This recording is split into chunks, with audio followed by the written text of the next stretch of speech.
اعوذ باللہ من الشیطان الرجیم بسم اللہ الرحمن الرحیم۔ میرے دوستوں بہنوں اور بھائیوں سب لوگوں کو السلام علیکم ورحمۃ اللہ وبرکاتہ۔ امید ہے سب لوگ خیر خیریت سے ہوں گے۔ اللہ تعالیٰ آپ سب کو اپنے حفظ و ایمان میں رکھیں۔ آج کے ہماری ویڈیو کے دو ٹاپک ہیں۔ اس وقت ڈینگی تو آپ سب کو پتہ ہے بہت زیادہ لاہور میں اور دوسرے علاقوں میں بہت زیادہ ڈینگی کے مریض ہیں۔ ان لوگوں کے لیے میں آج ایک روحانی علاج لے کر آیا ہوں۔ اور دوسری ہماری ویڈیو کا ٹاپک ہے آنکھوں کا نور کبھی کم نہ ہوگا، یعنی کہ نظر کبھی کمزور نہ ہوگی، اور جس کی نظر کمزور ہے اس کے لیے بھی نہایت مفید ہیں۔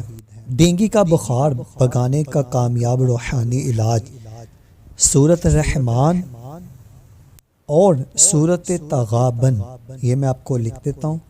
ڈینگی کے بخار میں مبتلا مریض پر صبح و شام پڑھ کر دم کریں اور پانی پر دم کر کے پلائیں، یہ مجرب ہے۔ یعنی کہ جب آپ نے سورۃ الرحمن اور سورۃ تغابن یہ آپ نے پڑھنی ہے، یہ پانی پر بھی دم کر دے اور مریض پر بھی دم کر دے، انشاءاللہ عز و جل اللہ کے فضل سے مریض صحت یاب ہو جائے گا۔ دوسری ہماری ویڈیو تھی آنکھوں کا نور کبھی کم نہ ہوگا۔ ہر فرض نماز کے بعد آیت الکرسی پڑھیں۔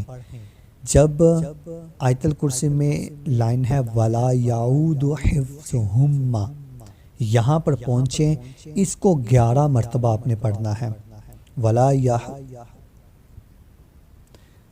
يَعُودُ حِفْظُهُمَّ، اس کو 11 مرتبہ پڑھیں اور دونوں ہاتھوں کے جو انگوٹھے ہیں اس پر دم کر کے آنکھوں پر پھیرنے سے آنکھوں کا کبھی نور کم نہ ہوگا۔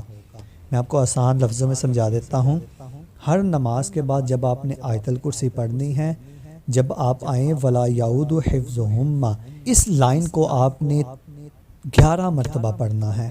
جب 11 مرتبہ پڑھ لیں گے اور اس کے بعد انگوٹھوں پر آپ نے دم کرنا ہے، انگوٹھوں پر دم پر آنکھوں پہ لگائیں گے، آنکھوں پر جب پھیریں گے نا تو انشاءاللہ عز و جل آنکھوں کا نور کبھی کم نہ ہوگا۔ اس کے بعد آپ نے ساتھ ہی آیت الکرسی مکمل کمپلیٹ کر لینی ہے۔